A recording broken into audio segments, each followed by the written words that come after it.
ঢাকা দক্ষিণ সিটি কর্পোরেশনের নগর ভবনে ঝুলছে তালা। ইশরাক হোসেনকে ঢাকা দক্ষিণ সিটি কর্পোরেশনের মেয়রের দায়িত্ব বুঝিয়ে দেওয়ার দাবিতে টানা ৫ দিনের মতো অবস্থান কর্মসূচি পালন করছেন ইশরাক সমর্থিত নেতাকর্মীরা।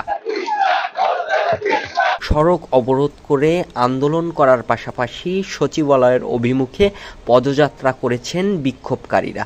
তবে আজ সোমবার নগর ভবন ব্লকেট কর্মসূচি দিয়ে সকাল ৯টা থেকেই জড়ো হতে শুরু করেন ইশরাক সমর্থিত নেতাকর্মীরা।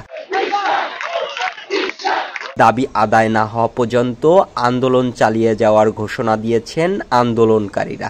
বিক্ষোভকারীরা অনেকেই অভিযোগ করে বলেন, মেয়র পদ শূন্য থাকায় নাগরিক সেবা এবং উন্নয়ন কাজ ব্যাহত হচ্ছে। যতক্ষণ না ইশরাক হোসেনকে নগরপিতা হিসাবে নগর ভবনে না বসানো হবে ততক্ষণ পর্যন্ত আমরা রাজপথ ছাড়বো না। এটা ঢাকাবাসী, ঢাকা দক্ষিণ সিটির বাসিন্দাদের এরা অঙ্গীকার। ঢাকা দক্ষিণ সিটি কর্পোরেশন মেয়র পদটা শূন্য আছে, যেখানে কোনো মেয়র না থাকার কারণে সিটি কর্পোরেশনের যে কার্যকলাপ সেগুলো ব্যাহত হচ্ছে, উন্নয়ন কার্যক্রম ব্যাহত হচ্ছে, নাগরিক সেবা ব্যাহত হচ্ছে।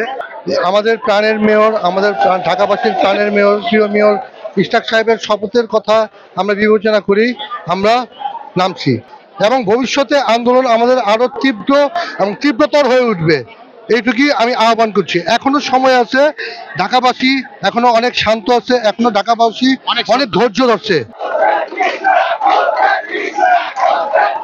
অভিষেক মল্লিক, সময়ের কণ্ঠস্বর, ঢাকা।